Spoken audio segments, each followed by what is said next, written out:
right. Well, hello. How is everyone? A little bit earlier, just by 1 minute or two. How's everyone doing? Where's his treat? Had two treats in the basket. He's got a carrot in there, as he's teething at the moment, and it helps him with the teething. And he's also had a few treats that I've been throwing in there again. Hey Alan, how you doing? Gan, how you doing? And Dave, how you doing? Hopefully you guys are all having a good evening. It's a little later than I would normally stream, mostly because I've noticed that most of the people who watch the streams tend to be in the US, and this is a friendly time for people in the US. But I am going to try and also make some effort to stream on Sundays at a more British-friendly time as well. Hey Tom, hey Brian, hey Jack, how you guys doing? Come on. Right. Your last two or chill out. So, plans for today are we're going to start work on V1.6. We're not just going to do a disassembly like we did last time. We're actually going to start building some axes. You might be able to see on the table over here, I've got some aluminium stock. That's so that we can mill out the parts that we need for the X, Y, and Z plates, which is 3 plates, but I've got some extra just to fuck something up. And we're going to do that in a video later on down the line because I think it would be a bit too loud to be streaming and take a bit too much time. I've also have to finish actually tuning Milo because there's been a few electronics changes. Might as well talk about that. Like I said on a little chat I had with Alan, we're thinking about using the relay on Scylla just as a full like belt and braces approach to safety. We've decided that we're definitely going to go forward with that. We've had a little bit of a hitch on the software side of things, whereas in RepRap firmware, when you call an emergency stop through trigger 1, which is what you would normally call it through, trigger 1 is like a set macro that happens between any other like an interrupts anything happening and runs that macro. It normally runs just M112, which is the emergency stop in RepRap firmware. The issue with that is you can't modify trigger 0 or trigger 1, and there are some issues when using trigger 2 because it might not trigger straight away, whereas trigger 0 and trigger 1 will do. So far, I've had no issues. We've been using trigger 2. I've run a few operations to test, but it is something to keep in mind. The reason you want it to be triggered, you want that relay to be triggered at all times, because in the event that someone undoes the e-stop, the physical e-stop button, there's a small chance that the spindle could still be running. It still could be receiving a signal. It's a very small chance, but it is there, so we want to just try and get rid of it. Other than that, we're going to start with the y-axis, I think. So last time we took everything apart.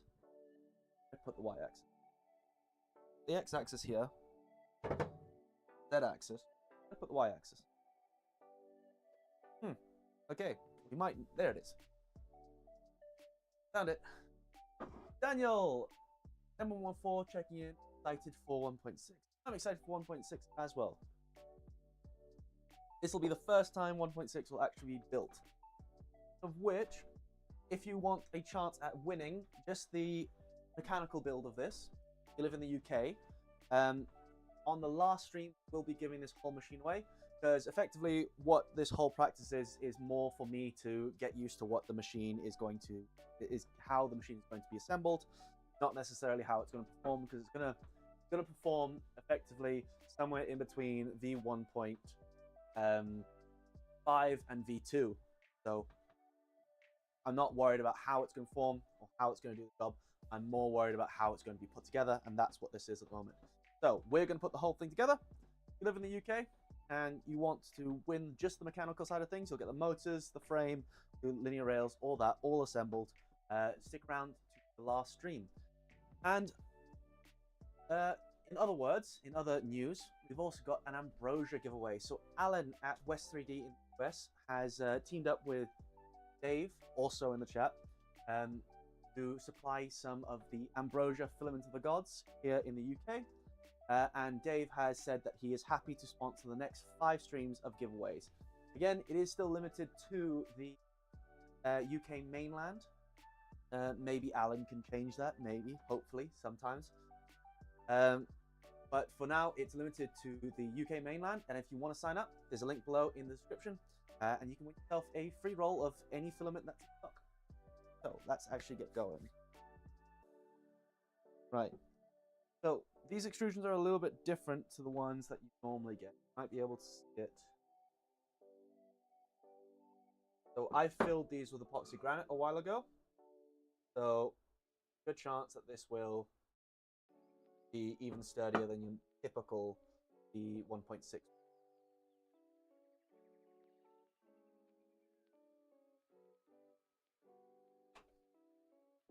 Awesome stuff.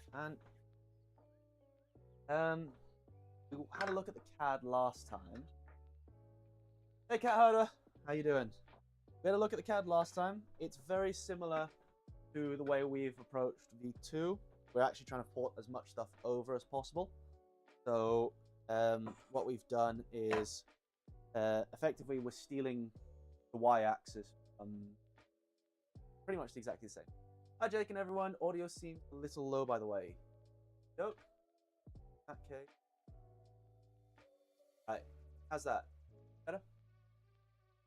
The issue is if I go any higher than that, it peaks on my end and it'll just start distorting everything. So, really cold in this room because normally it gets way too hot. So I've kept the window open and now I'm really... Let me talk to the boss tomorrow. Have to run, need to finish this video on putting together a touchscreen for Milo/Casa. Nice! No worries, dude. Cheers. And have a good day. Perfect. So, yeah. Y-axis. I'm going to be including some ooze nest motors just because they're easier to assemble than the LDO ones. And you can get longer wire, longer cables in UK pretty easily by ordering them from these bad boys. On top of that, I'm going to need thrust bearings. Try and not drop them straight on my camera. Gonna need some M3 inserts. We're using a lot more M3 inserts than we did in the V1.5 build. The issue with the M5 ones is they just cost a lot more, so we tried to move to as many M3s as possible. We're also going to be using a couple of M5s, but not that many. I haven't got the full assembly of the y-axis printed off yet. Reason being, I don't know how I'm going to do the y-axis end stop just yet. Still trying to figure that out because it's a little bit different to the end stop situation we had on V1.5.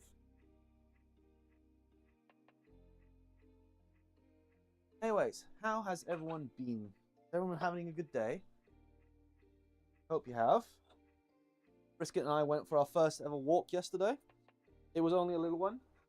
We weren't technically meant to be taking. I'm not technically meant to be taking him out for another few days, but I decided that it was pretty safe going around just the block, just to make sure that he was fine being outside. Joke. So let's get.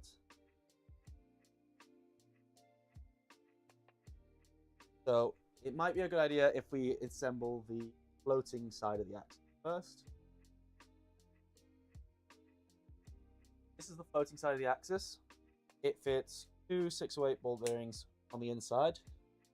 Like that. Enough. Right. And these aren't meant to be in here too tight. Feel there's a little bit of give to them. The whole point of that is so that you're counteracting the whip of the lead screw or the ball screw that you're putting in. You're helping out with the whip, but you're not constraining it in direction. You only want to constrain the ball screw or lead screw on one side so that it can expand when it gets hotter. And then there's just these two caps that fit on the end. First things to do is put some heat.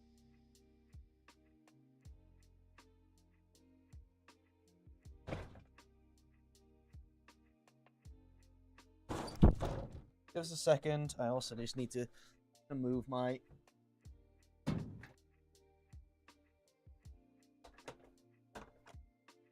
soldering iron on this side.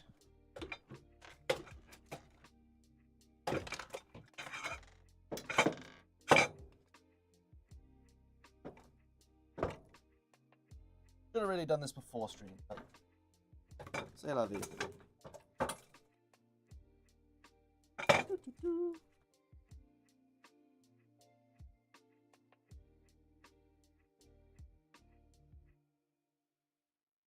Oh, what's happened to my camera? We got to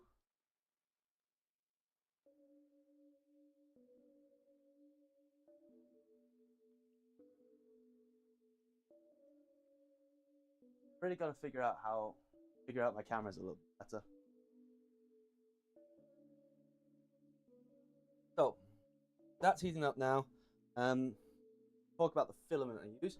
So most of the stuff is just Voxel Labs ABS. All the purple stuff is, and then the green stuff is Bamboo Labs glass-filled ABS. I purchased this stuff before everything happened with Bamboo Labs. I know everything's going to hell in a handbasket with everything that's happening with the whole security update at Bamboo Labs. So please don't judge me too hard. I still use their machines, not because I want to, but because they're the only machines I have at the moment, other than my Voron. My Voron is unreliable at the best of times right now. And that's totally my fault. I just didn't put enough care in when I was building it.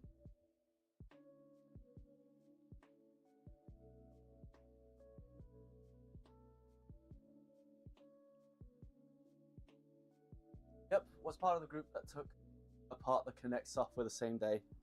Yeah, I heard about that. That sounded like fun.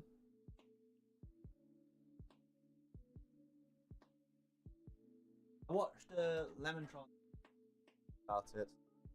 Lemontron is just another variant of the positron build. It's a unibody positron versus main positron that Nomad works on. He's a good guy. He seems like a nice guy. Does some cool stuff. So if you want someone to watch, go ahead and watch some Lemontron videos.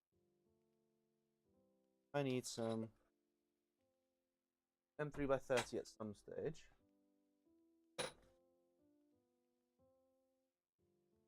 Oh, by the way, this is a completely self-source build, and I'm basically working off of what I have.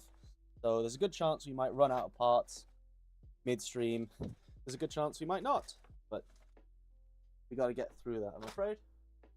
Bamboo Labs are still great machines, even if the company is not. Yes, I agree with you. Everything you see here was still printed on Bamboo. I just don't like the way it kind of just reinforces the fact that open source needs people behind it. Otherwise, companies like Bamboo Labs can take things away from you. Really easy to fall into the trap of the machines are really good, but make them really good, I have to sign up for a subscription. Really easy to fall into that trap. Whereas the open source world doesn't like that kind of. I struggle with big ABS on mine. Yeah, I have to use a bed adhesion to get it to work. So I use Magic Glue on mine.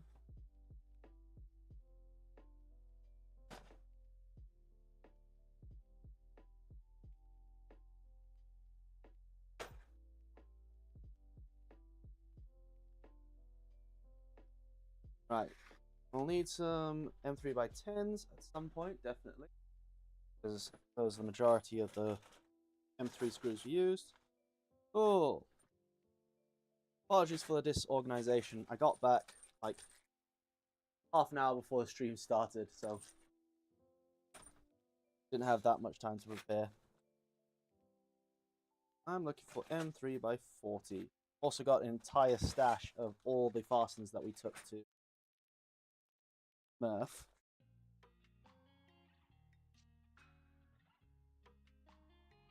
Which includes parts for Atlas, which is all M6 and M12 hardware.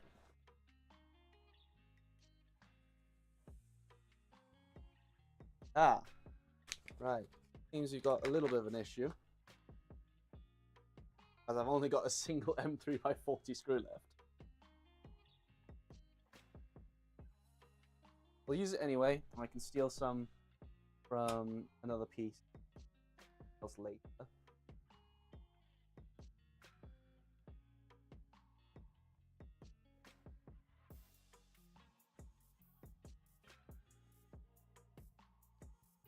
I heard you have a giant hole. I heard they have a giant hole at the back to poop out of and lets all the nice hot air out. Yep. Yep, that's it.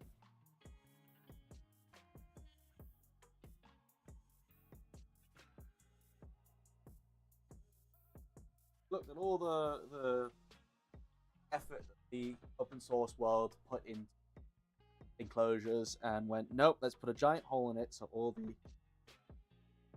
the hot air can escape. I'm just stealing an M3x40 screw out of here now so that we can get things up and running.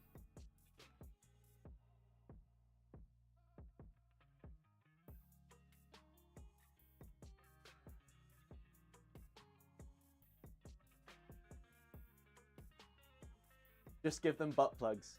Yes. Yes. So many issues. So many issues can be solved with the application of a butt plug. Right? If you have that one friend who just talks a little bit too much and gets people in trouble a little too often, butt plug. In the mouth, will shut them up straight away. If you have a leak in a hose pipe or in a pipe in your house or your hot water, butt plug should work. So many issues solved.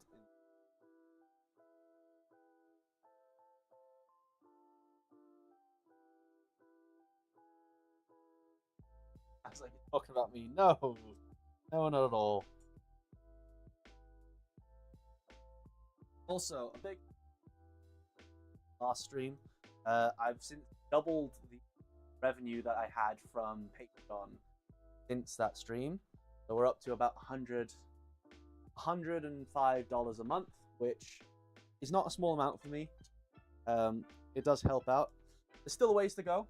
Still definitely a ways to go before I can start living off of it.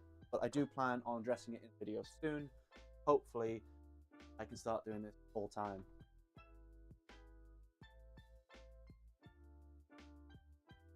The more full time we can make this, the quicker I can get projects out. So instead of stuff taking 3 to 4 months to just do the documentation, Milo, I can do it in a month, potentially. Also means I can actually start doing some content creation as well. Because I have been dying. I have a list of projects that I really want to do and get done for on Milo. I want to build a PC case, right? I designed an ITX PC case years ago, before Milo was even a thing, right? I want so badly to be able to mill that machine out because it's been in on my Fusion account for years. I so badly want to get that done.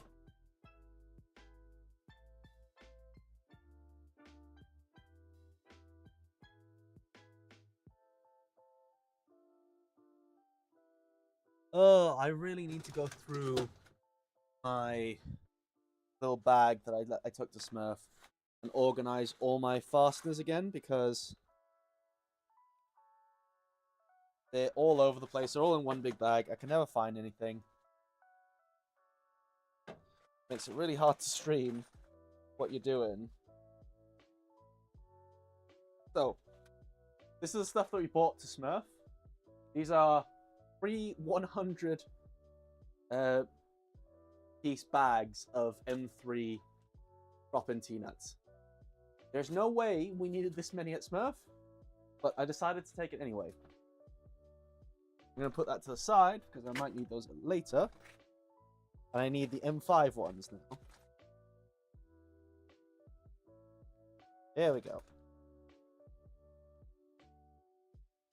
Screw sorting, dream when. Might have to be a thing tomorrow. I'd like to start getting a more consistent stream schedule again.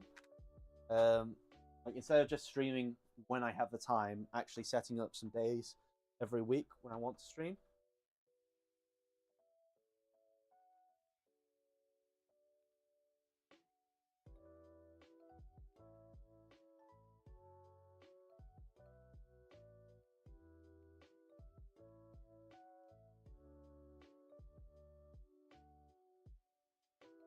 Try and add a cap. Add over here.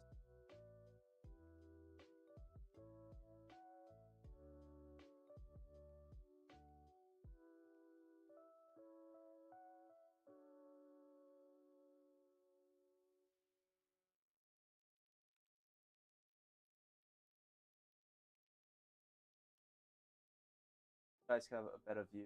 What is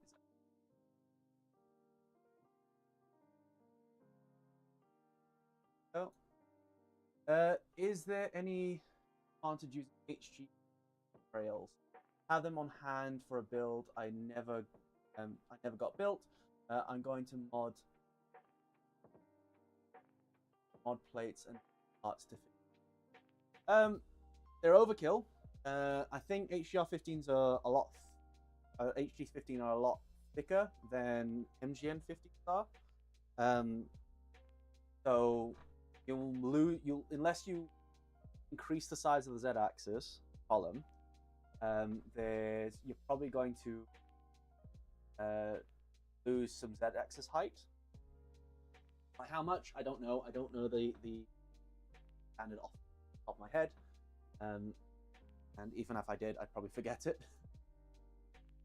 Yes, loss and sea clearance. I wouldn't increase the Z-axis, right? The Z-axis is the way it is because it's basically the maximum height we could get with extrusion. I would say accept the loss in Z clearance, loss in Z, and just go with the HR. You will need to modify things, but yeah. I was only going to do X and Y. Yeah. Really fine. So, this little block needs to go inside the actual axis. It has the...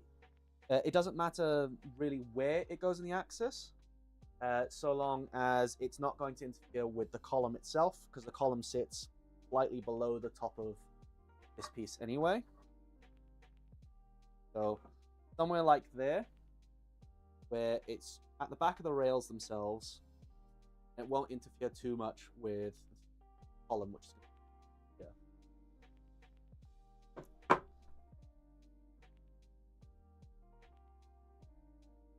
And I've kind of got a system for what fasteners go where. If you're screwing directly into the end of an extrusion, so at the end of this extrusion, these are all M12s. Whereas if you're going into the side of an extrusion, so for example, where I've put the T-nuts here, those are all going to be M10s. I think that's how I've spaced them out for the majority of parts across Milo and Miley, but I will have to double check that with the kind of pre-production stuff. So that I did actually follow my own rules, my own design rules. Cool. All right, so that's the floating bearing in the axis.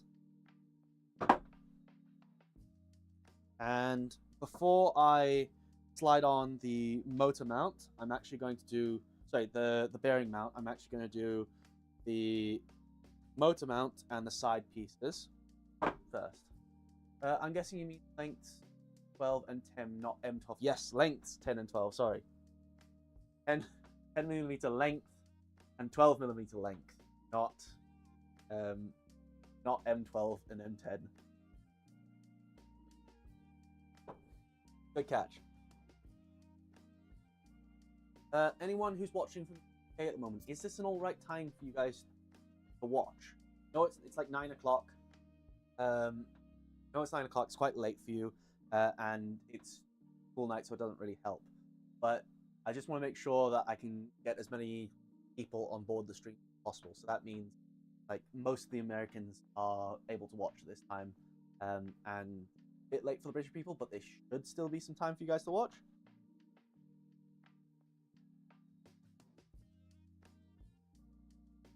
So to all the Brits in chat, is this an all right time? You want it earlier? You want it later?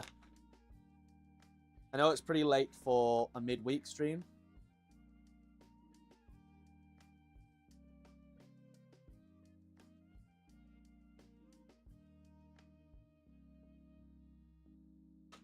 For anyone east of the UK, this is quite late. Yeah, actually, I didn't think about that. I will. So last time we started the stream at 8 o'clock. 8 o'clock in the UK, which was an hour earlier than started this time. Is that a better time for all the Europe?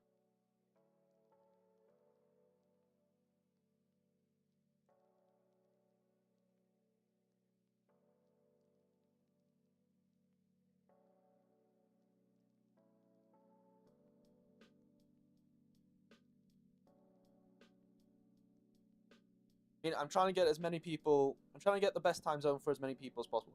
I know for everyone on the coast. No, the West Coast. Everyone on the West Coast, this is still quite early for them. This is still quite early. I think Alan said it was like lunchtime, whatever. So everyone would still be at work.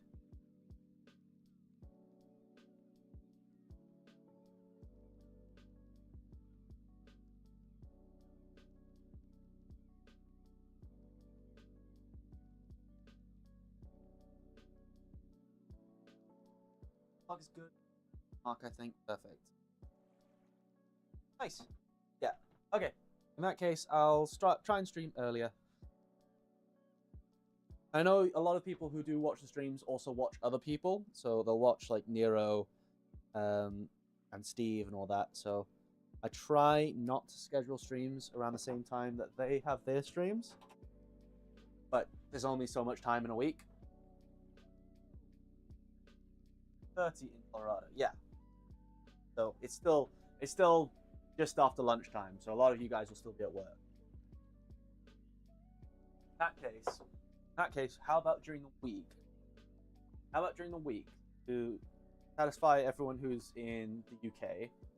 We stream at about 7 o'clock our time, which will be around midday, one-ish midday, I think, in on the West Coast.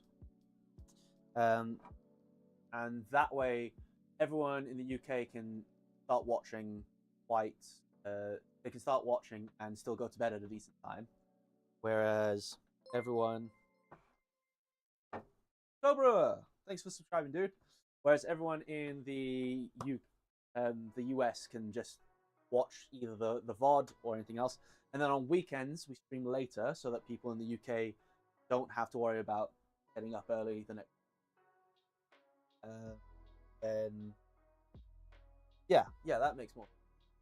Steve Knobs, is your form set up correctly? Like it allows more. It does allow multiple entries. I didn't figure out how to do non-multiple entries, but the program we're using anyway doesn't matter. Does not matter. It cancels any multiple entries.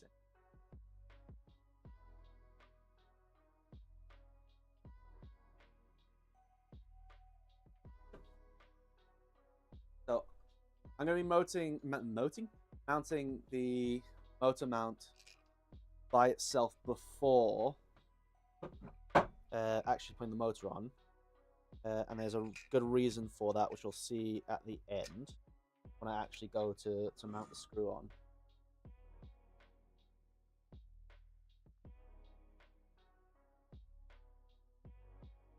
The release ETA for on V1.6. Basically, once the electronics is sorted, which should be soonish, once we've gone through all the testing and we're happy with the electronics, which we're doing right now, I talked about earlier in the stream, because V2 and V1.6 share electronics, they're the exact same. In fact, all our machines going forward are going to share the exact same electronics. Once that's figured out, and once I've built this and I know that it assembles correctly, then yeah, then that's when we'll probably release it. There's a good chance that if video I'm planning goes well and gets accepted by the community, that it'll be before the summer. If not, then it just slows things down a little bit, and it means that it's going to take a little bit longer. It'll still get done, but it just might take a little bit longer. People don't realize that just because like we ask for some support every now and again to buy things and do that, doesn't mean stuff is going badly. It's going great. It's going badly. It just means they're going slower for the most part. Production and testing and all that stuff will go ahead. It just might take more time. I can't commit more hours to it. I am dumb and I did the form before reading UK only. Whoops. That's all right. If you do get chosen for it and you know anyone in the UK, then let me know and we'll just send it to them instead. Basically, I'm just going to send your email address to Dave at DMS, and then he's going to contact you separately. So if you do have a friend that you want to give it to, and if you don't and you win, I'll try and remember.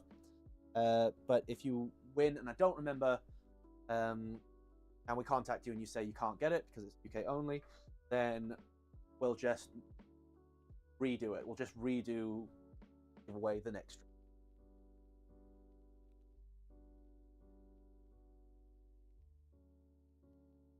I'm trying not to overcomplicate it at the moment because it's the first time I've ever done a giveaway. I don't want it to be the last time I ever do it.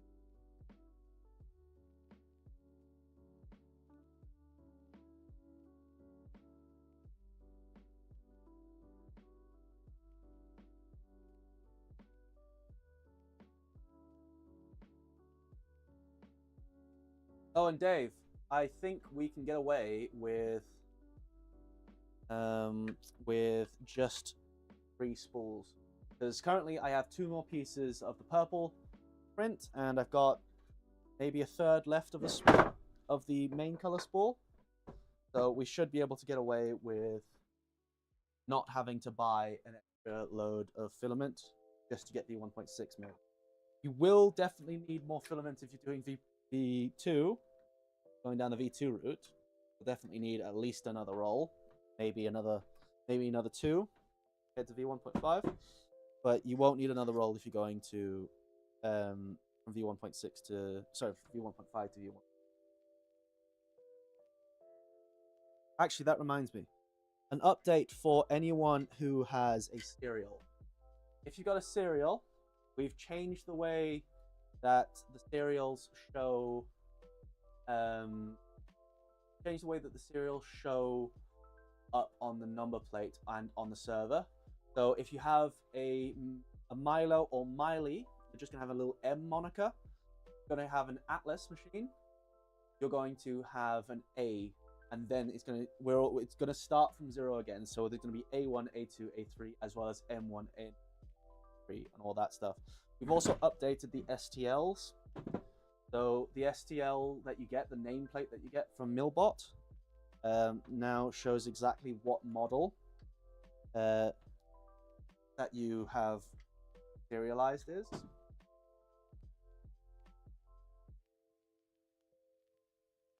So if you want an update plate, go up to Millbot now, enter the command that they send you, and you'll get your material plate, which you can hang on your wall, or on your Milo, or on your casa, or wherever you want to. Hang it up in your bathroom. Sure, everyone with a spouse will love the fact that they can hang their machine plate up in their bathroom.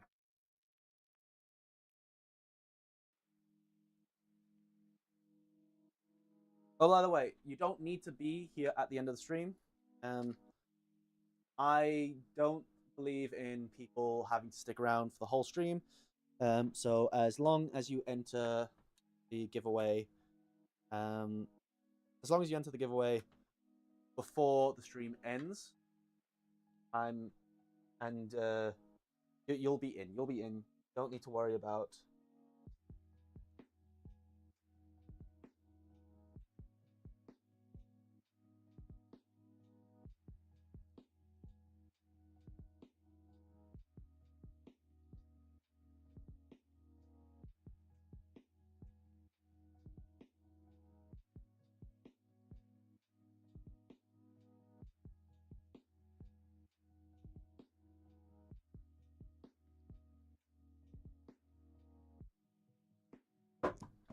So I'm just going to use this piece to gauge. Move stuff out of the way.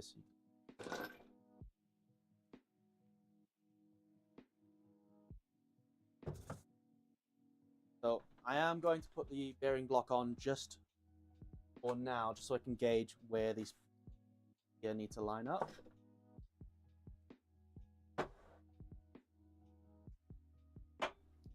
So the front part of purple pieces lines up with the front part of the bearing block itself. So I'm just going to slide these back until they're generally in the right place and down.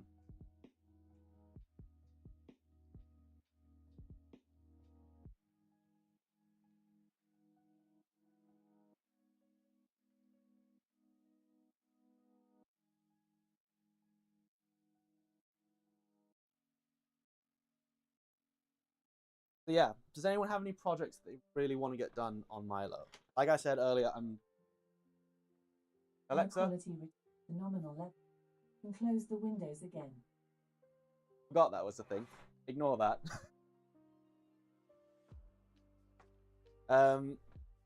Like I said earlier, I really want to do a PC case. Now that Milo V2 has a bigger Y-axis, I can finally do that as a project. I might even do like a cooler on it, hopefully. Maybe I really want to design a case that is passively cooled. So the case itself acts as the heatsink. I don't know how expensive that would be. I don't know how cheap it would be. It's just one of those things that I want to do. But I've got to find the time to do that and the money to do that.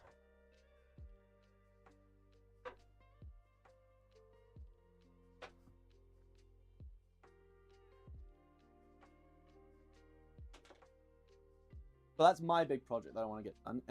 Anyone else got any projects they want to do? I know a lot of people build Milo because they want to do CNC'd machine parts for their printers.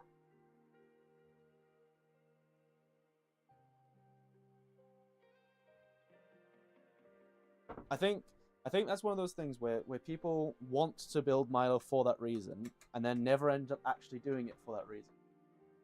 How many inch-pounds or Newton centimeters will tend to put on 5 bolts going into about 5mm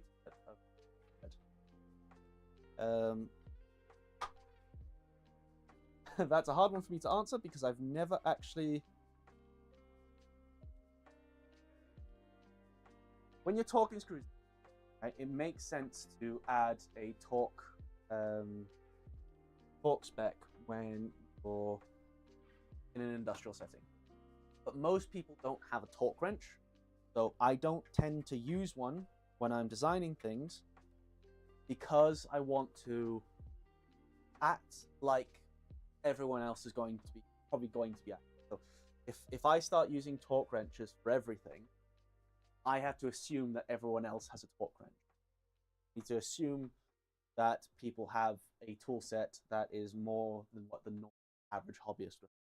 So I don't tend to put a torque setting on any parts. Also, the minimum torque requirements for a lot of fasteners is more the tensile strength of your filament. So if you're doing metal on metal, that's good to have a torque requirement on. But if you're bolting printed parts down to an extrusion or something like that, good chance you'll just crack your parts. So it's always good to kind of feel around for it rather than getting a specific torque. I'm not going to say it's always better, but often with the stuff that we do, often better just to have a feel for it rather than actually having a torque requirement. I use mine to help with prototyping work. It's made it much easier, especially in the batch test before we move to full production.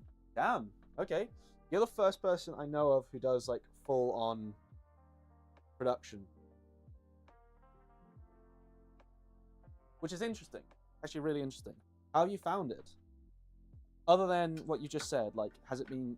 Have there been any teething issues with it?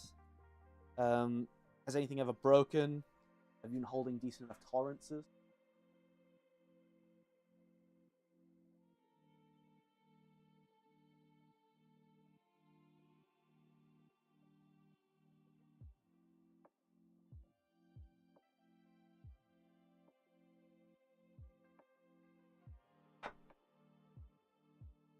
Again, I am falling victim to the fact that I have not organized any of my screws. Just kind of trying to eyeball them at the moment. Domangand, I'm building a workshop to make sure I can help out my neighborhood if they need to have a small parts done fast. I live among a lot of farmers, also to make toys for the kids. That is awesome. That is genuinely one of the best things I've heard all week. Right? I really like that idea. You're like a CNC Santa Claus for farmers.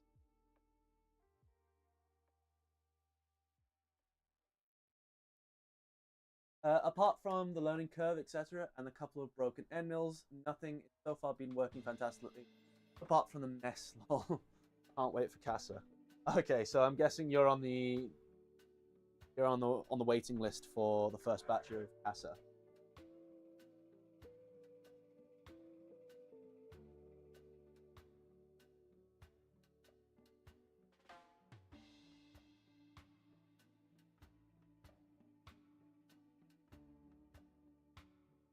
Yeah, I think there's a lot of industries out there.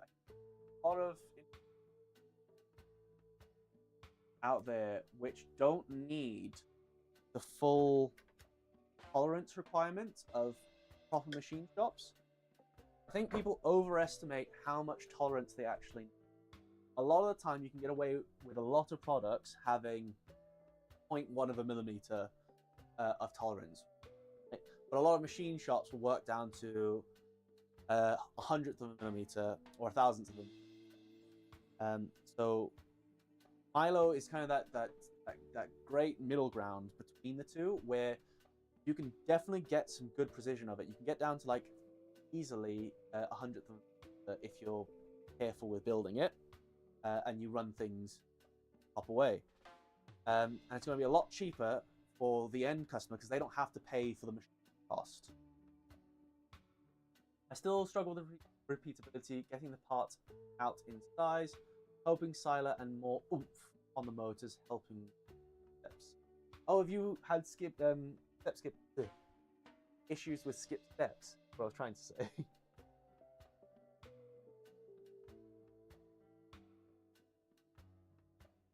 Still recommend Loctite for assembly? No. I recommend Loctite for any metal on metal parts.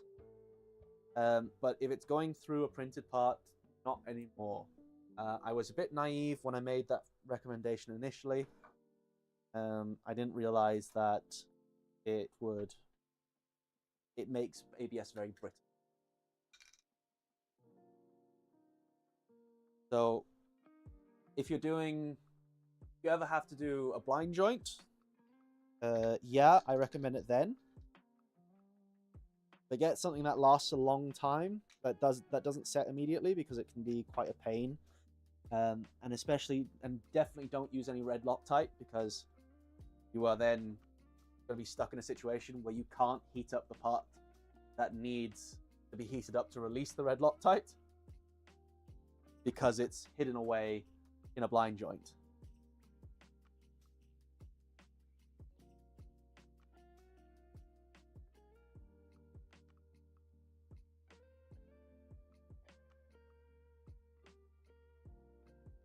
Well, Thomas said that you were skipping steps. That skipping steps in cut? What parameters are we working with here? What's your feed rate? What's your tools? Like that. And I'll see if I can help out a little bit.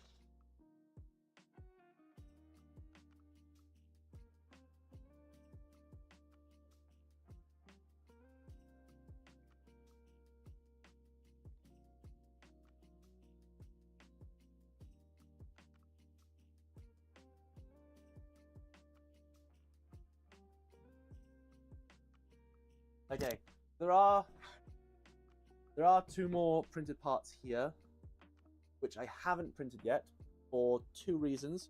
One of the reasons is because we moved the end stop to the rear, because you've now got a way cover at the front, so you can't put the end stop at the front anymore.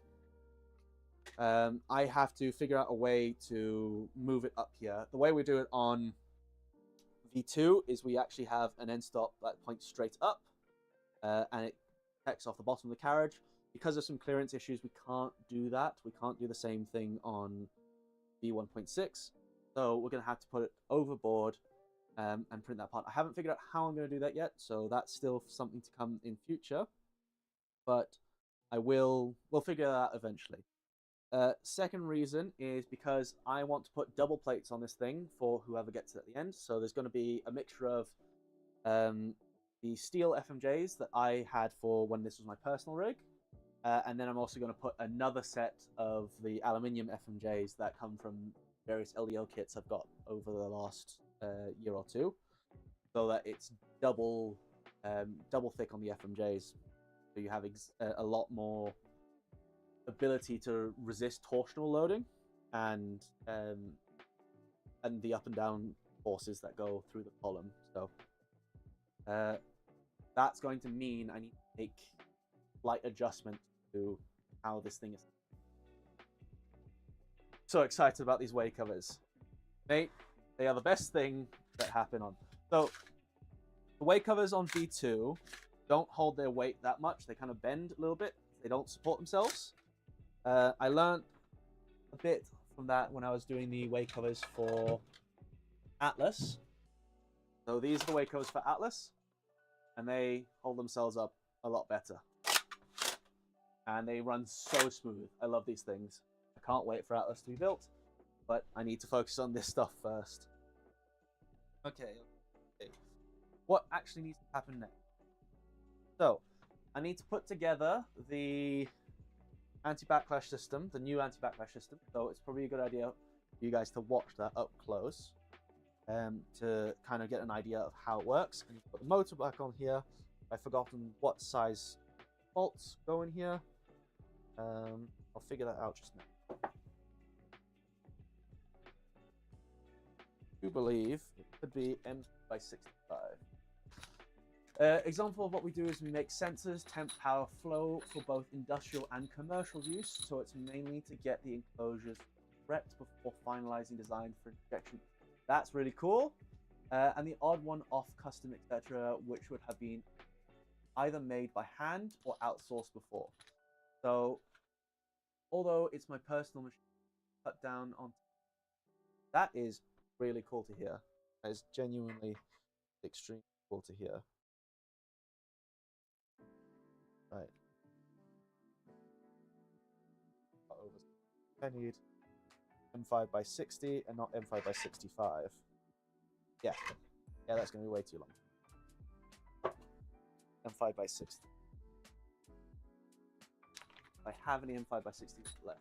Thomas, don't have the parameters at hand. Last thing I was cutting was HOI, and somehow one part came out a millimeter shorter than the other. I guess I took too much depth step over on X. There you go. There you go. 8mm end mill. I designed Milo V1.5 with the express intention that most people were going to be using VR11 collets, which maxes out at around 6mm. Technically, it's 7mm. Don't really find 7mm end mills that often. So I said about 6mm was the goal for it. Milo, then LDO stepped in the game and found a 1.5 kilowatt spindle that had an ER16 collet on it, and everyone started going mad because you can go up to like 10 mil on the ER16.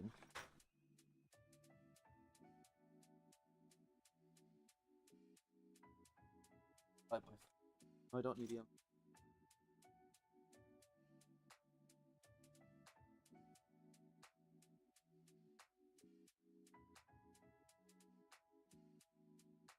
5x100, definitely don't need those.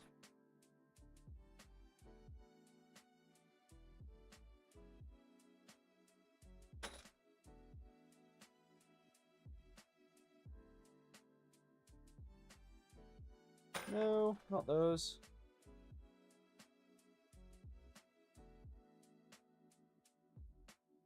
Right. After this stream, I'm going on to the Accu website and I'm going to be ordering all the parts that I need. I don't like having to wade through a bunch of these. Oh. M5x60s. Perfect. Still riding that learning curve. Yeah. Yeah. I think Sila will help you out there. Not sure how you'll do with the rigidity side of things, because it might just be that end mill's too aggressive at that step over. Obviously, work at lowering that step over.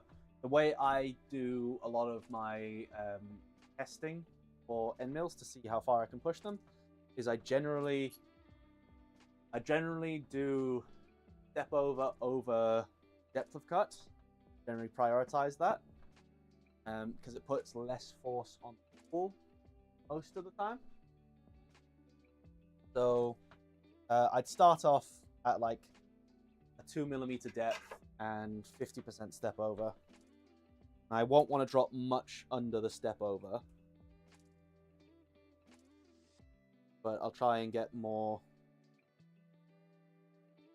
either higher step over or a higher depth of cut. I'll prioritize having a higher step over for higher depth, but I would never go over 80%.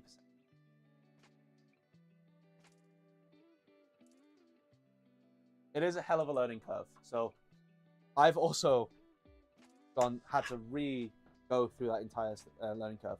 Because you remember, I never touched V1.5. I've never machined anything on V1.5. Dave did most of the testing for it when it came out. Because I lived in a flat at the time that didn't... It wasn't my flat for a start. It was my girlfriend's flat. I didn't have what I have now with this room to test everything in. So I've never actually been in a position where I could use my V1.5. So I've had to go and relearn everything I learned when I was doing V1.3 and V1.4 whilst I've been testing V2. V2 testing is going pretty well, by the way. Actually going pretty well. I've learned a few things that I'd like to change. It's mostly non-design related. Well, non-printed parts design related. I'd like to double up the collars on the axes wherever I can now, because on the y-axis especially, because the y-axis is the heaviest axis, I was getting some issues where in one direction it was actually overwhelming the clamping force of some of the nuts, the lead screw clamping nuts, and since then I've doubled them up. I haven't seen that issue anymore. So I'm going to recommend that on at least the y-axis. Everything was fine with. I tried the 8mm on the last stop. Yeah, that might be it. That might be it. Like I said, it was all designed with 6mm end mills in mind, not with 8mm one.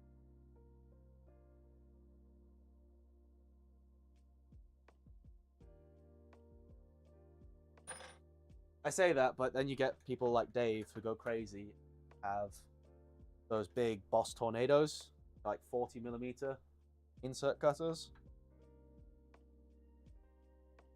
Okay. Right, so motor is mounted. I need to get couplers off of the old LDO motor.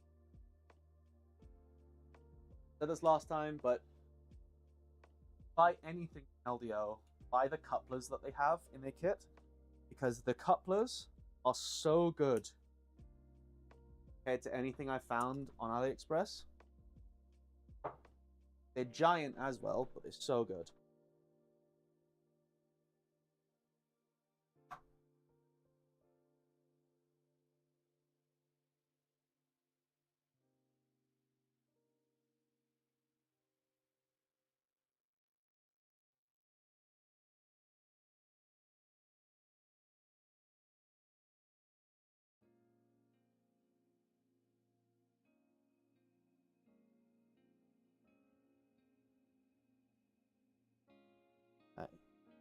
Whilst I'm doing this, I would just like to remind everyone that there are some links down in the description.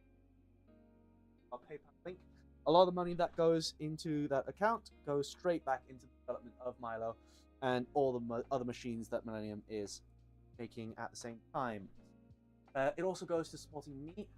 I've said this before, but at the moment I don't have a steady form of income. I'm currently unemployed, so this is my only form of income. So if you do have found any joy in what we do here at Millennium, please do consider either subscribing to Patreon or sending us over a little bit of cash. If not, absolutely fine. Word of mouth also helps, and any likes that you can give to the video also help a lot.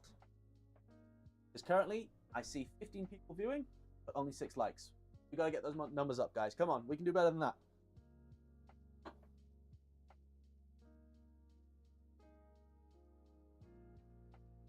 Perfect. There we go. Likes going up. And a big thank you to you all, actually, because honestly, if it weren't for you guys, I wouldn't be able to do this. Right, so I'm going to prep the Y-axis bearing mounts now. And we kind of showed this off last time. I've also just realized something. I'm going to have some issues with this. Because I don't have the right size screws. I need more of those M3 by 40s.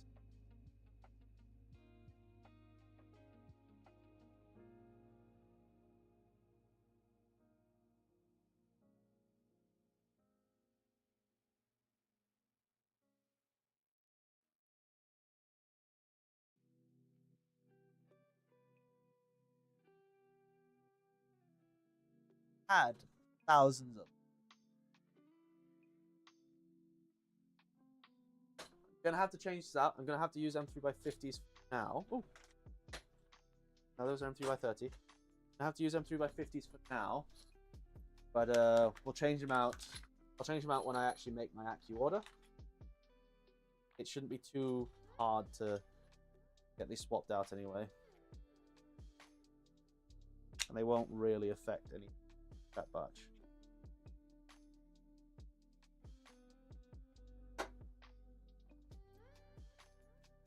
Yeah, definitely gonna have to order a lot more of those M3 by 40s. I had tons at one stage. I had a whole bag full of them, but I've obviously run out and not realized it, so it is what it is.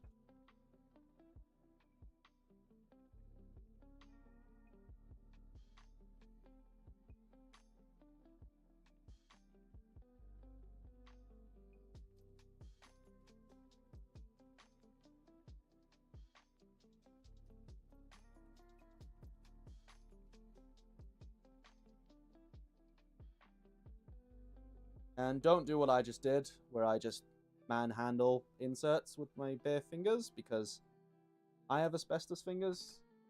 A lot of you probably don't. I don't feel burns anymore on my fingers. Pretty sure I could just hold the end of a soldering iron for about 10 seconds before I'll feel anything.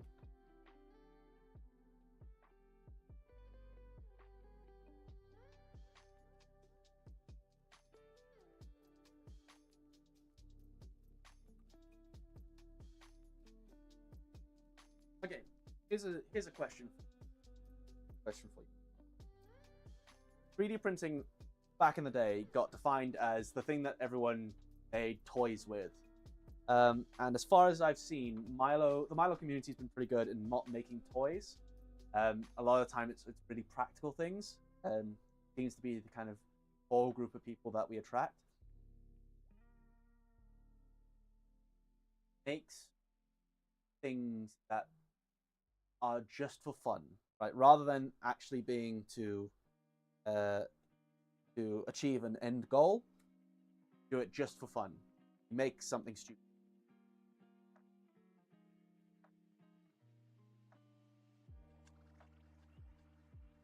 You know you're doing things right when you smell that nice bacon smell from your fingers. Yes, exactly. If I found when doing desserts, I blank waxed damper flatten the from the heat. That's a good idea. On V1.5, that was a good thing to do. If you've noticed so far, we've tried our hardest to make every that pull through instead of pull out. So what I mean by pull through is that when you actually thread your bolt into it, it's trying to pull the insert through the part rather than through the top of it, rather than out of the part. So you shouldn't need to worry as much about tamping extra stuff flat on V1.6 or V2 because they're all pull through. Well, mostly. There's a couple of that rule, but for the most part, that's how he's done it. Actually,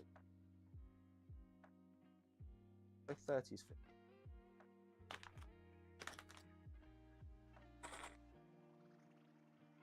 It also makes them a lot stronger. You don't need to worry about them pulling out all the time.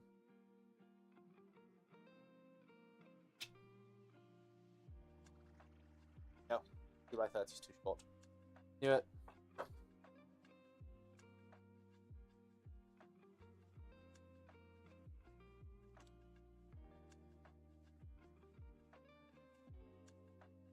Having these as M by 50, they stick out a little bit. It should be easy enough to change around off screen. I mostly print practical parts, and if it was a real besides good, would be practical parts, not toys and trinkets. That's fine. That's fair.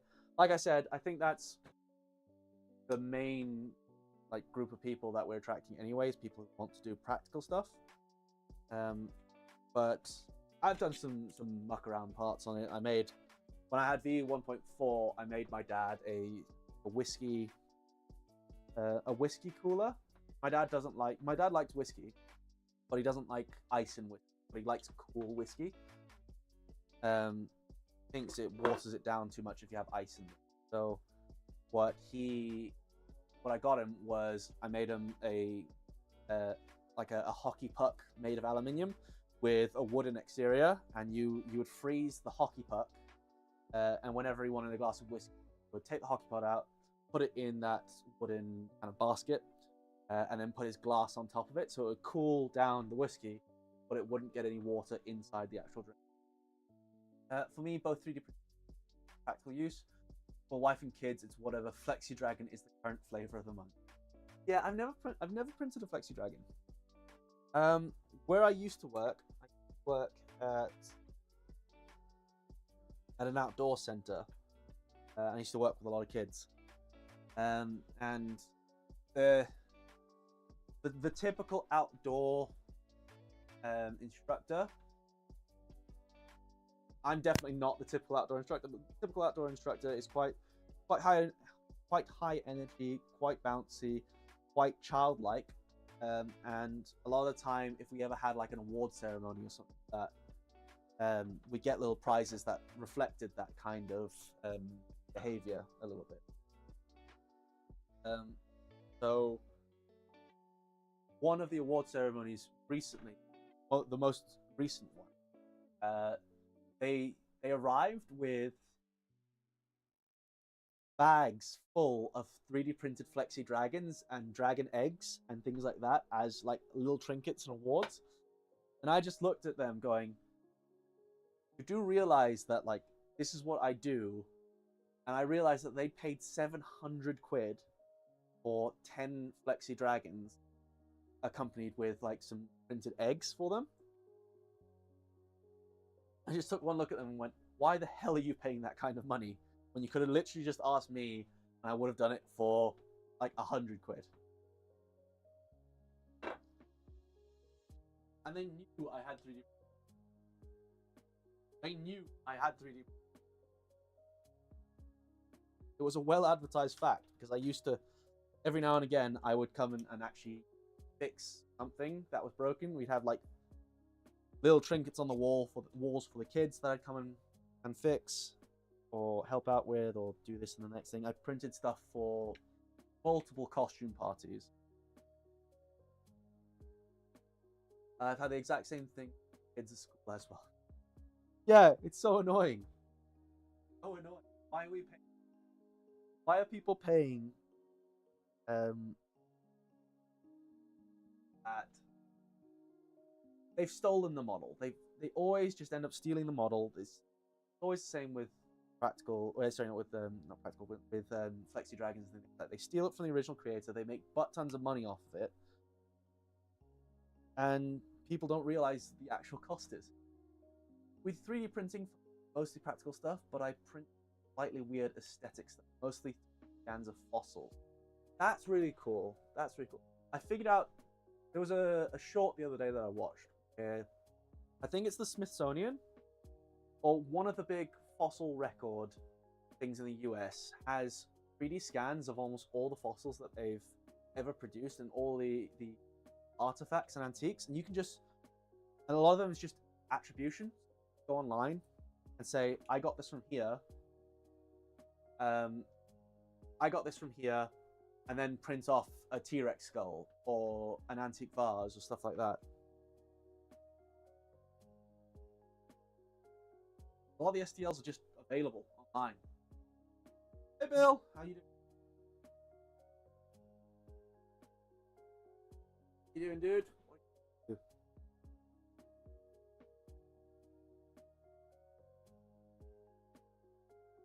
We've just been talking about what people use their Milos for.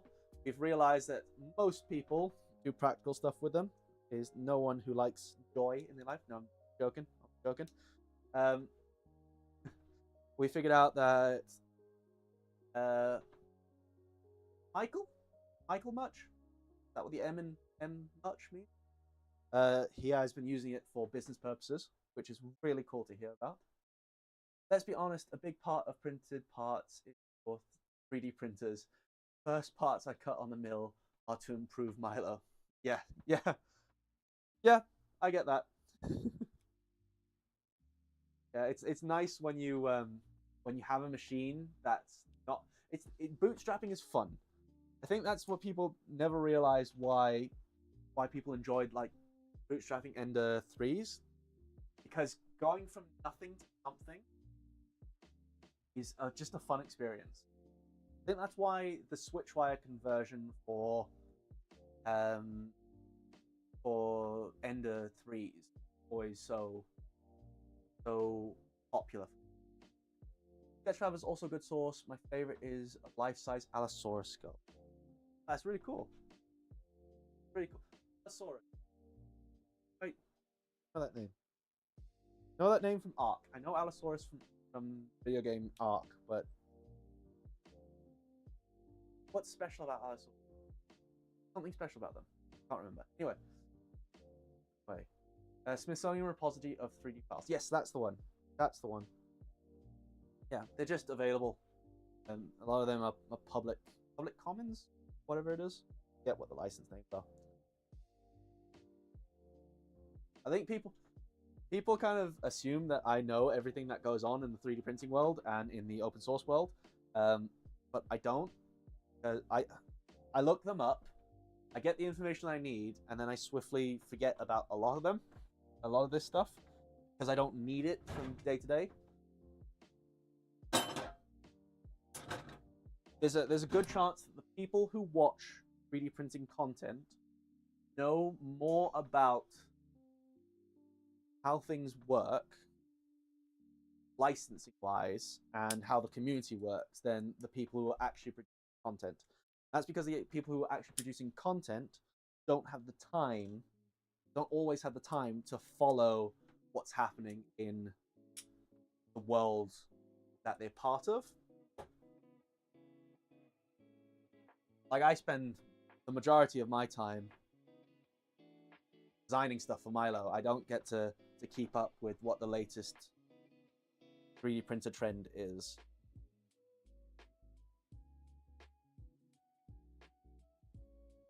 I also don't spend a lot of time because forum Discord is just huge and really hard to navigate, and everything's abbreviated, and unless you know what those abbreviations mean, then it's almost impossible to work your way through.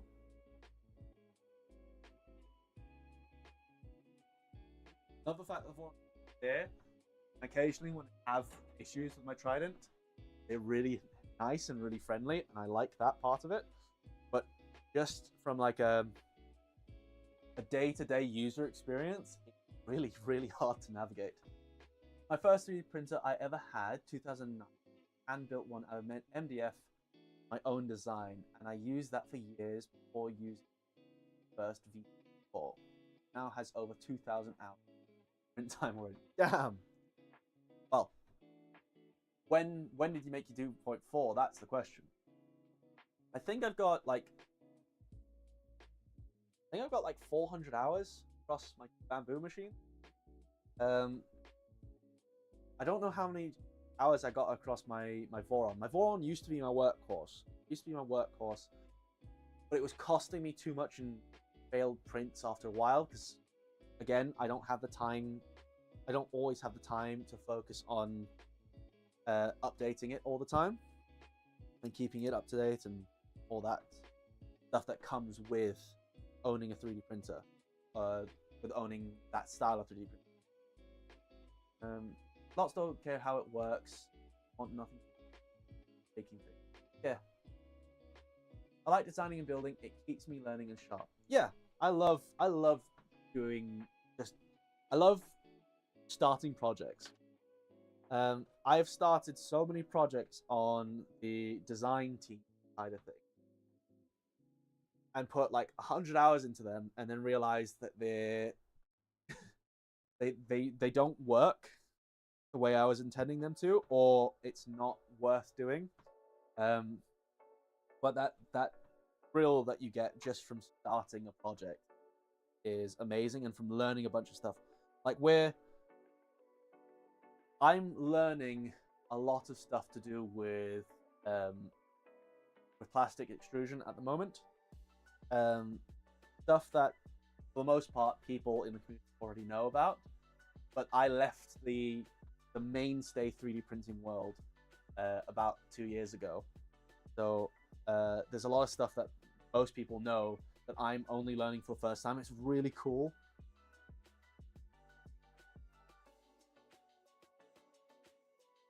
Really reinvigorated my love for 3D printing. I can't always commit to it or do anything with it, but it's really nice to learn.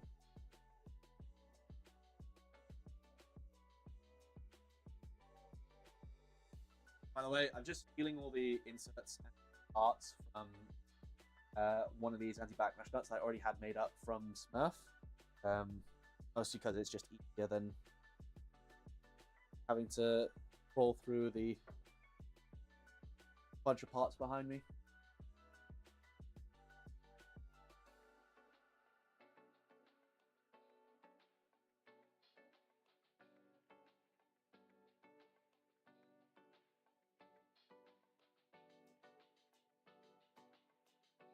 So, to talk about the elephant in the room with 3D printing, everything that's happening with Bambu Labs right now, the utter shit show that is, I do believe there's a benefit that no one's really talking about right now, and I just kind of want to say it.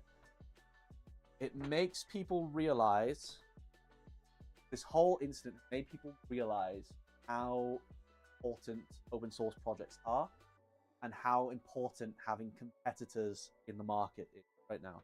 Because Bambu, for the most part, and can't really discredit them for it, Bambu, for the most part, have dominated the market. Right?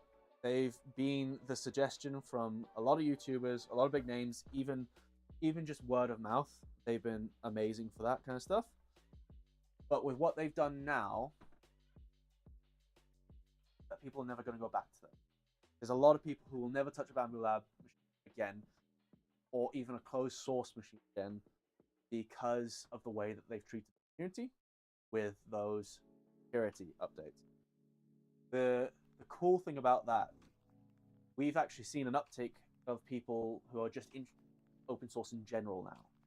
Not just people who are interested in 3D printers, people who are going over to the OpenPNP side, if you know what OpenPNP is, or Lumen PNP, look it up. It's a really cool project. It's a pick and place machine for adding SMD components onto printed circuit boards. It's really, really cool. But 3D printing world's had a huge uptick again in open source stuff. The whole side of Millennium's had a big uptake. It means that it's a great time to start a project. So if you have a project that you've been wanting to do, that you want to share to the community, do it now. Do it now whilst people are rearing to go and happy to commit to those projects.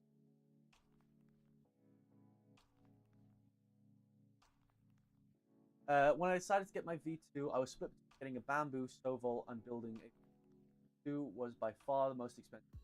But I picked it because I expected Bambu to do exactly what. Yeah.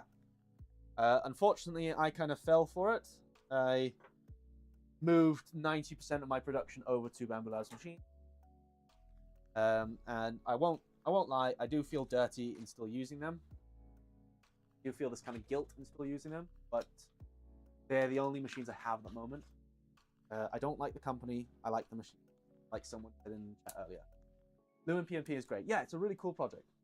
Really cool project.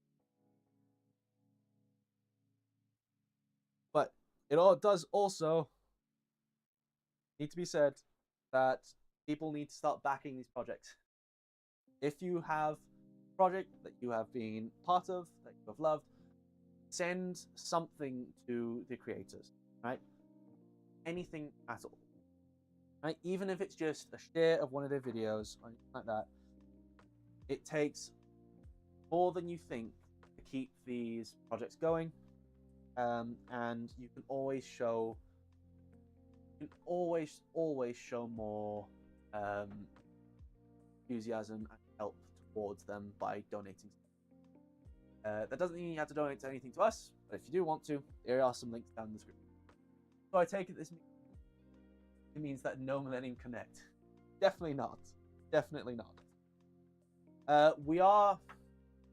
Take this all with a grain of salt. Take this all with a grain of salt. This does not mean it's going to happen. Doesn't mean it's going to happen. It's just something that we're thinking about at the moment. At the moment, we're thinking of ways to monetize the project over longer periods of time. That doesn't mean we're going to start charging for STLs or anything. Doesn't mean that at all. When it comes to hardware, all the hardware is always going to be released open source, free, all that kind of stuff. We have been tossing the idea around, for example, of doing some stuff with the software side of things. So for like we're the secret. You guys have to keep the secret. We're planning a tool changer, maybe. Now, the idea behind it is we may want to find a way to make some money off of it. So the initial idea is to do it kind of a Kickstarter style. And I don't click off just yet. We're not doing a proper Kickstarter. The idea is that the hardware is still going to be there for absolutely free. If you want to make your own macros for it, go ahead. That's fine. You can do that still completely free. We're going to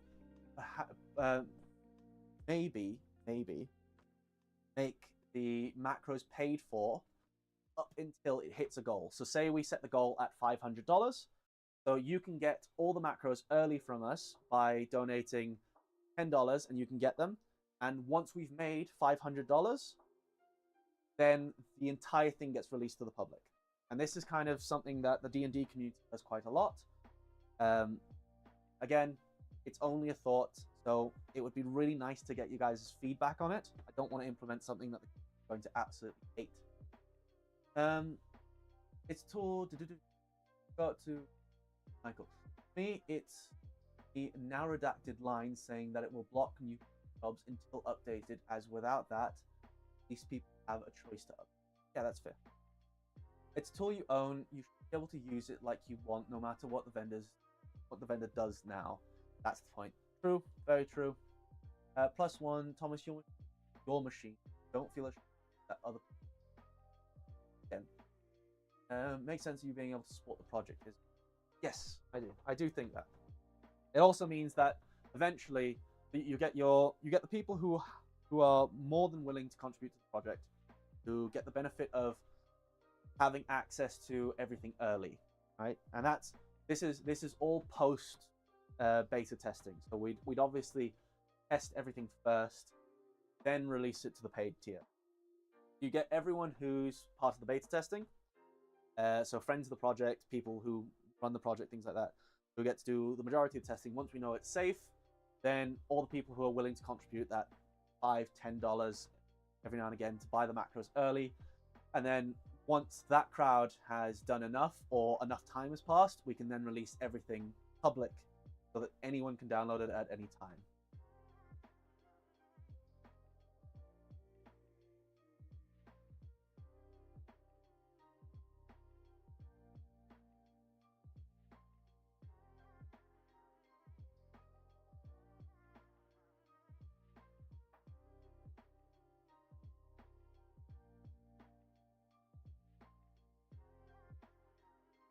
Brisket, I gotta change what I'm feeding you, man, because that was diabolical. Just farted, by the way. Subscriptions are bad, but one-time cost to put food on devs' tables is fair in my opinion. Maybe make it a Patreon tier. Good idea. That's a good idea. That's I was actually thinking of a way we'd manage that. And it's one of those things that if people want to share to their friends, they can. If you want to pay for it, if you want to pay for that $10, get the macros early, and you have one or two people who you want to share that with, that's fine. Obviously, we don't want people going crazy with that type of thing, because then that's just a bit much. And that means that there's no point in doing it. But if people do want to share with those one or two people, fine with that. I'm happy with that. As you consider different ways, then remember that many countries have strict rules about any kind of exchange of funds or goods, services, or access. Also a very good point. So it's gotta be that kind of weighing of things. You've gotta weigh the good versus the bad. And for the majority of people, for example, I was looking at the analytics for just the YouTube channel the other day, and 80% of the people who watch these streams are in the US, 10% are in the UK, and those are countries where monetization isn't as big of an issue, right? Where you're talking more about like Middle Eastern countries, things like that, where they have that those restrictions on goods. That's where the ability to share those macros, where we're not limiting you to share those macros, is a good thing. So you can have someone in the US who has access to the Patreon, that paid tier. If you have a friend who lives in North Africa or the Middle East who has those restrictions, share it to them.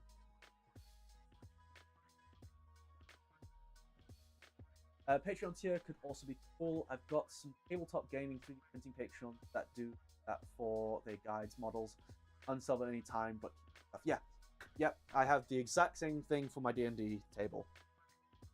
That's kind of where I got the idea from.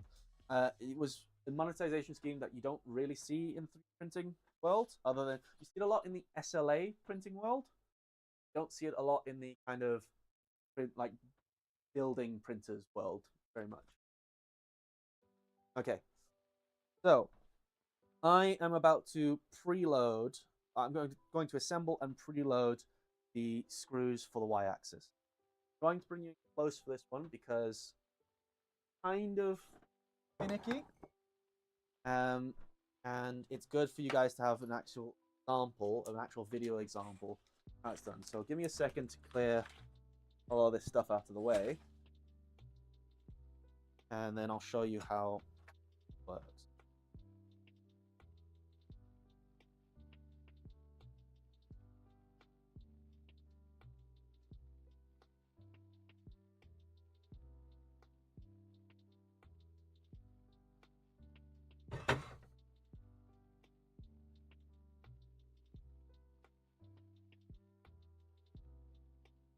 Now, before you do anything with screws, always make sure that they are lubricated. Small film of lubrication will make a very big difference to the way that these parts glide through brass nuts. So they may feel overly stiff if you don't have lubrication on them. They may feel a lot different the moment you do put lubrication on them, right? That's important. These are still have a thin coat of grease on them. Last time I from when I disassembled this, I'm gonna leave them as they are. Just know that these are technically lubricated. All right. The nuts for the anti-backlash nuts for V2 and for V1.6 come parts of the main plate, the main body, and the compression plate. Right? And close for that. So main body, compression plate. Nut at the back, it slides on, uses M3 screws that go all the way through the body, the other side. These can be, for now, tighten them all the way. You may need to adjust them later, but for now, fine to run them like that. They only have 4 screws. The reason we do that is to keep everything a bit more low profile. Sorry, they only have 2 screws. It means that the whole thing stays a little bit more low profile, and also have the panels itself. We had all 4. We couldn't put the. That's now main body done. You don't need to touch. You don't really need to touch it again. Want to? You can put an M5 insert in this hole over here. Hole over here just leads up panels so that you can grease the side of the nut itself whenever you feel like it's running low on grease. I'm not going to do that for this one. And you can also just put an M5 grease. Right. So that's done that way. On the compression plate, you're going to do the same thing. Put your brass nut in, screw it down.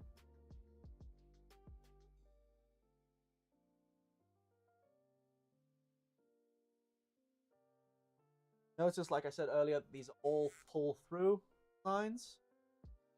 That's so that we don't have any of the issues with the old backlash system.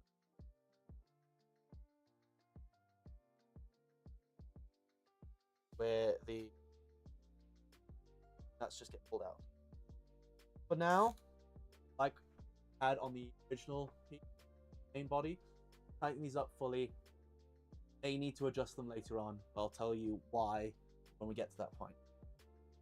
Then need to install 2 these very small M3 dowels. M3 dowels go in the very center of these parts. Should slide decently freely. Should slide decently free. These are what hold the whole structure in place.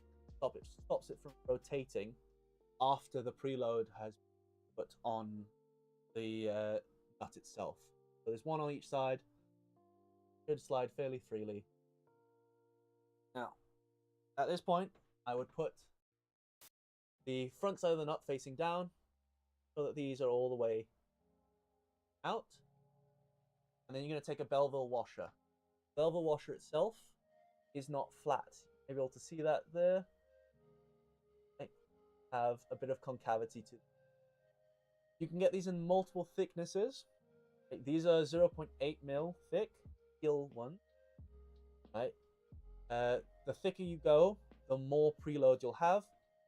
The more preload you have, the less backlash you'll probably have to deal with, but the harder it will be to set them up, and the faster your lead screw will wear down.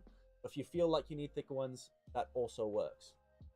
You need to alternate the way that these are installed. So if the concave bit of this is facing up, then on the second Belleville washer, on Vex piece, it needs to face upwards.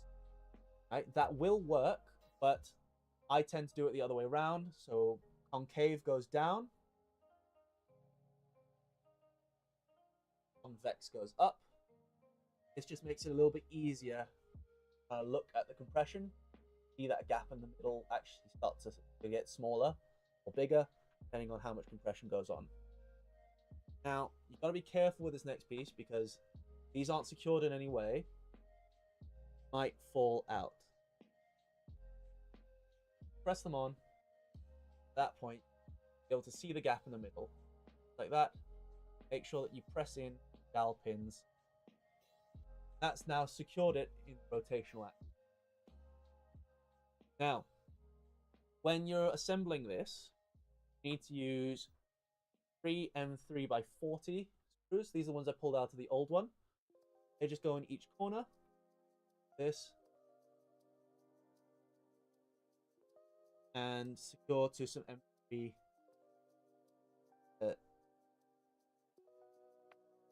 Real quick.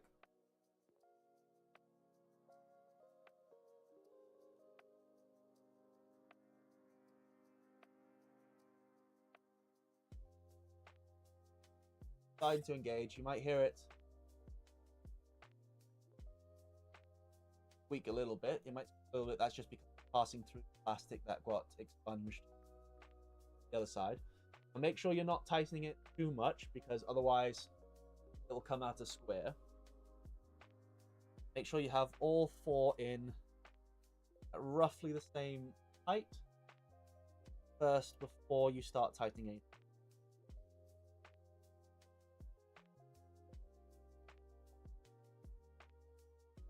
Have my do. Right, just make this a little bit quicker.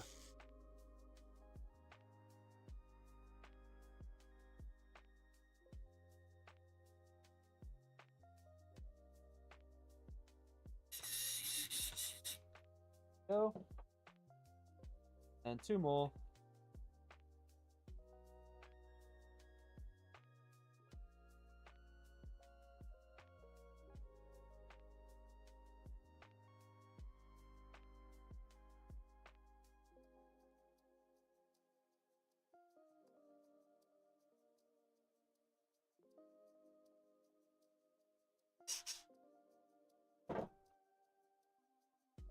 That one's too short, so I have the M5x50s. They don't need to be M5x40 exactly for this step, but they do get reused later.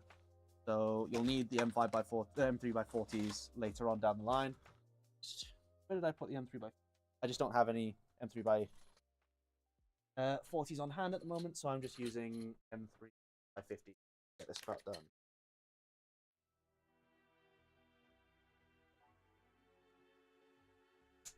It shouldn't really matter for this step.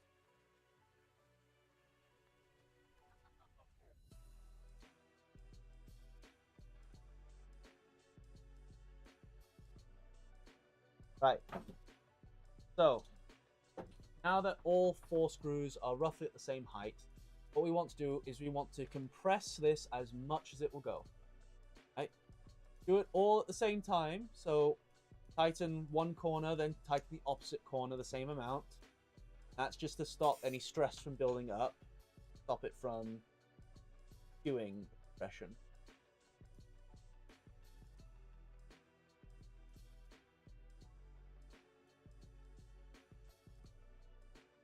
And every now and again, you should be able to have a look around the side or around the top, see how compressed those 2 Belleville washers are becoming.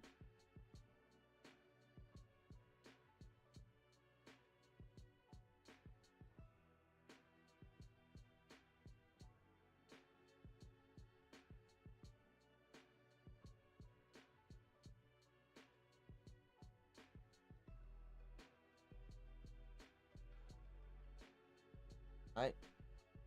Now I can see that the front is a little bit skewed, so I'm going to tighten the back up a little bit more. Now at this point, it's a very, very small gap between Belleville washers. And that means it's at full compression. It can't be compressed anymore. So what you're going to do is you're going to take your, remember this needs to be greased up. Take up your greased screw and try and thread it in. If it gets stuck, it's very easier to do this side. If it gets stuck, then your first course of action to try loosen up these bolts a little bit at a time. Same kind of diagonal pattern. So if you loosen up one side, up the other side as well. Try and feed that on. If it doesn't fit, heating.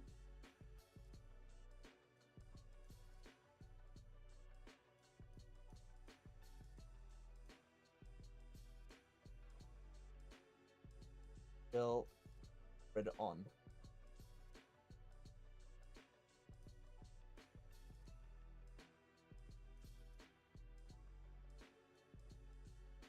Now, there are some times where this may not work all the way. Okay? You want to make sure that you're not uncompressing those 2 Belleville washers too much, otherwise it's not going to work very well as an anti-backlash. So there we go. You can see that that's now threading on. In the situation where, in the event where you can't get it thread on, you lose the compression of the 2 Belleville washers before you can start threading it on. Unscrew the nuts. If that's still unscrew the nuts a slight amount, and that should be able to help out.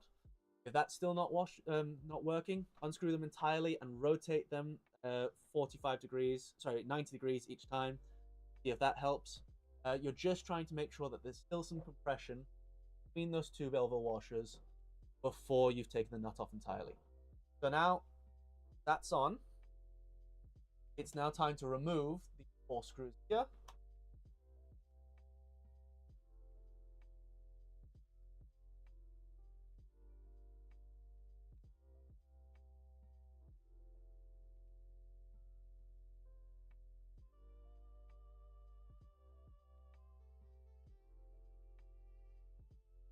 Sorry, this bit takes a long time to do.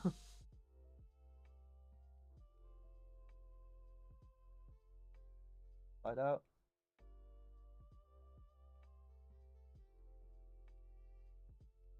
And try and remove them in that same diagonal pattern that you had before.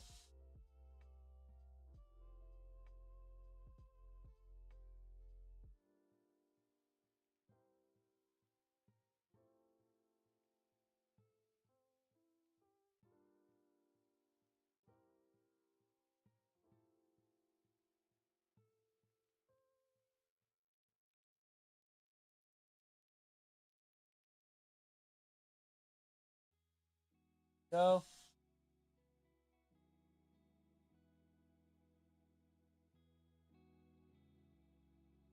And we can just remove this.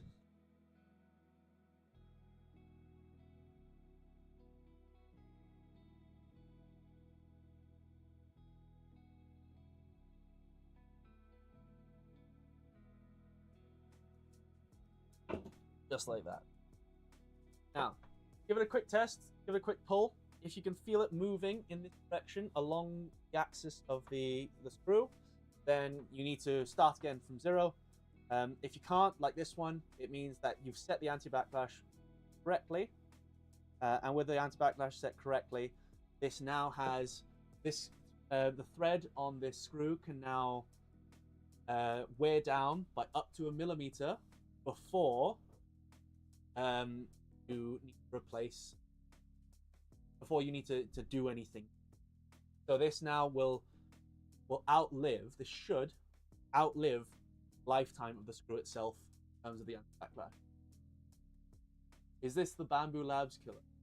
No. This is just the anti-backlash nut for V2, Milo V2.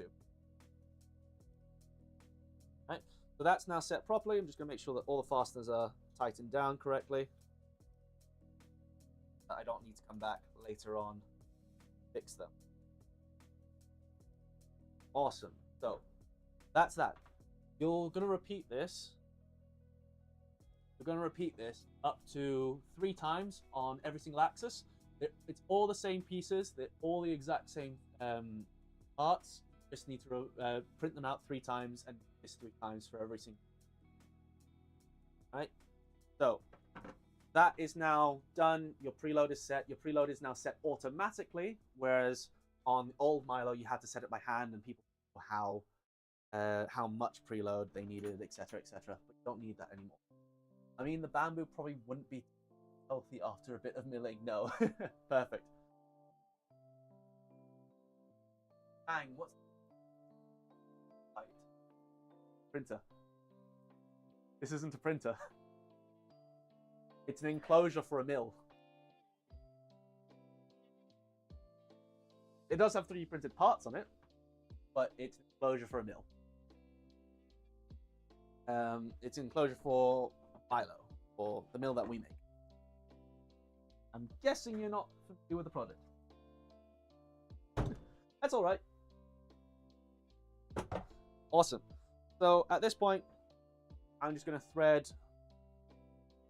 Ooh, I need to remember which way. I believe the compression plate faces towards the operator. Might be wrong with that. That's going to thread through the floating side and into the coupler of the motor mount at the back. And when you want to, when you're ready, you tighten that coupler up again.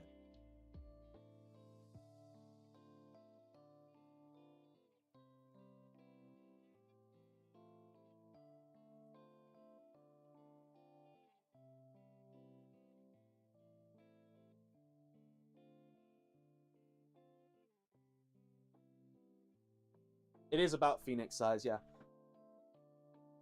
I remember seeing the Phoenix at Smurf last year. I didn't even know the Voron guys were coming to Smurf last year, because it was the first English, the first Retro Festival we had in UK ever. So when we got there and we saw Phoenix was there, it was quite mind blowing.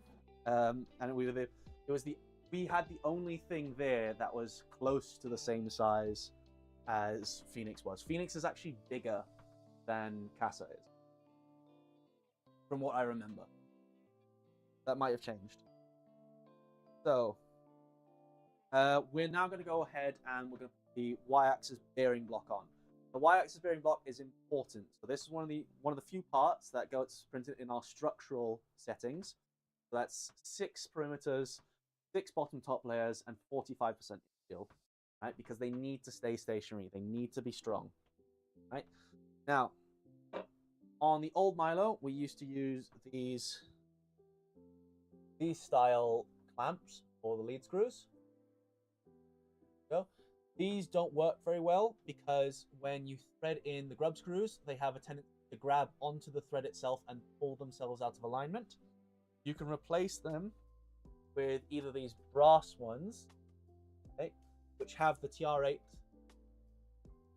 them already, so they move a lot less. These are really good.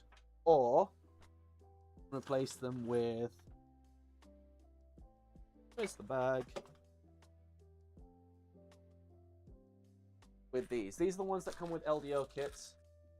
Right, these are clamp arounds for the lead screws. The reason these work is because they're not clamping, they're not putting any pressure on the screw itself, they're clamping around the screw. You need to make sure that these are tight. I found out on my V2 that when I used these, if I didn't crank them down very, very hard, they had a tendency to move. And I'm going to, that's why I backed them up. That's why I have two on my y-axis. I actually have two that work together, just in case. I need to put the Y. So, and then you're also going to be using some thrust bearings. So, the way this goes is it goes locking collar on first. Locking collar first. Then you go thrust bearings, which are somewhere. There they are. And your thrust bearings come in 3 pieces.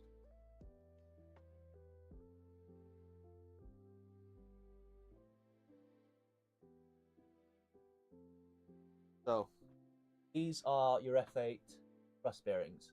So they come in 3 pieces. 2 outer races, which have little tracks built into them. Tracks need to go on the centerpiece ball bearing side. Sandwich both ends of ball bearings like that. Already 608 bearing inside this housing. So this little piece comes out, put the 608 there.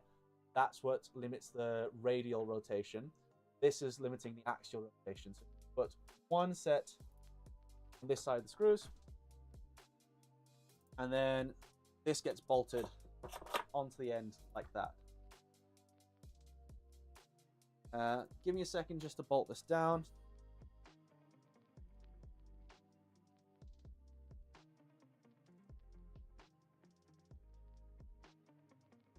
My enclosure is bigger than a Phoenix, considerably. Okay, fair enough. I haven't seen the Phoenix in over a year though, so I'm just working off memory. My wife was very happy I didn't win the Phoenix. Nice. It's the printer I want yet can't have. Yeah, it's taking Voron a while to get Phoenix out. Again, it's one of those projects that so few people are going to actually end up making that it doesn't really make sense to put that much put that many resources towards it. ABS, yes, most of these parts are ABS. Not because they're in a heated enclosure or anything like that, because best midpoint between how stiff PLA is and how they have less of a tendency to creep than PLA does. And they're much stiffer than BTG parts are. BTG is not a very stiff material. They do still creep. ABS does still creep. It just creeps a lot slower and a lot less than PLA does over time. Don't have to adjust it.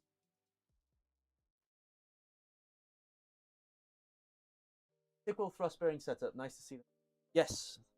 You don't know, the reason we didn't use thrust bearings on V1.5 is because 3 years ago when we started designing, sorry, 4 years ago now actually, when we started designing them, thrust bearings were less common and a lot more expensive.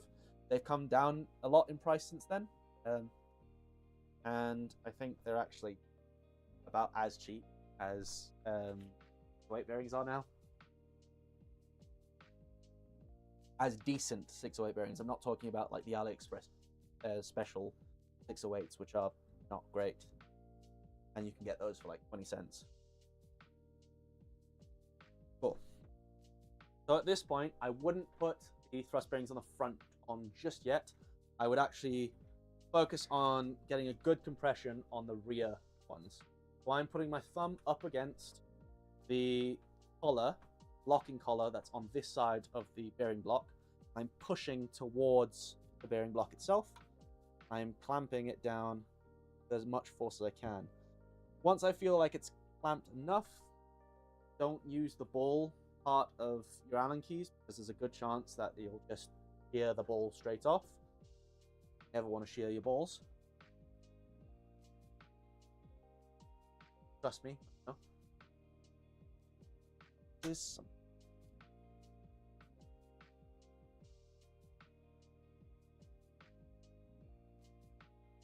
So make sure you're turning it around and use properly torquing this.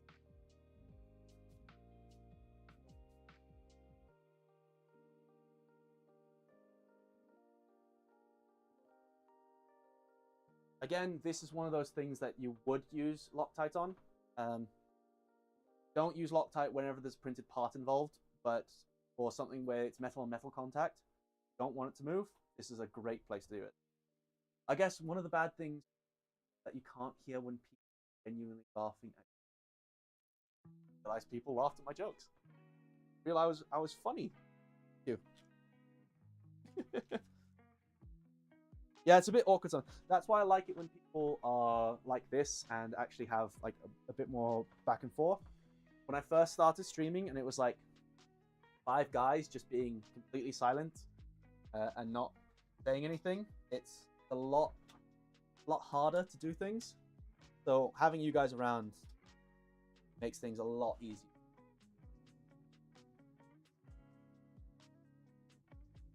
Right.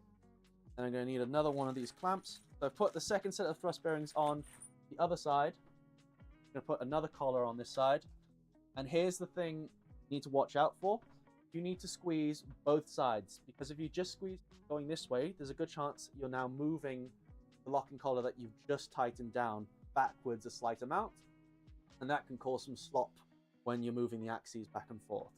So you need to put fingers, one thumb on the inside and put your other fingers on the outside and squeeze them together as hard as you can manage.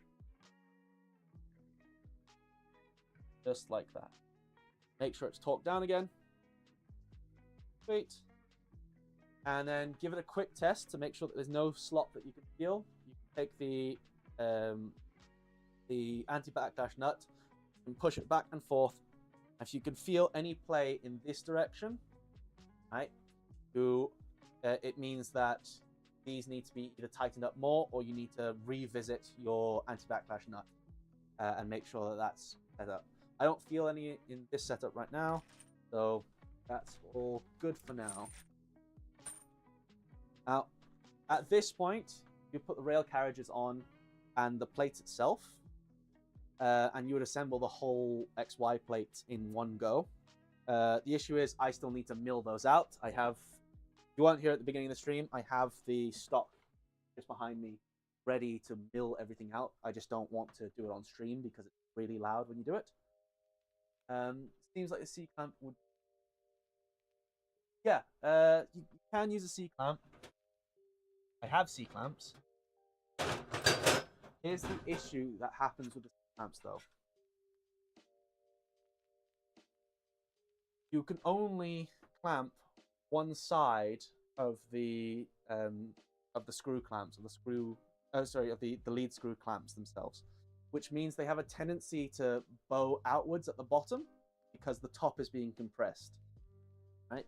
And if that happens, then you start from ground one. You're not going to be able to get the full clamping force. So using your fingers is probably a better idea here, because it means that you can put even pressure along the whole surface of the screw clamp itself. Although plates, Mike 6 aluminium. No, don't have to be, because Mike 6 isn't actually that precise when it comes to CNC.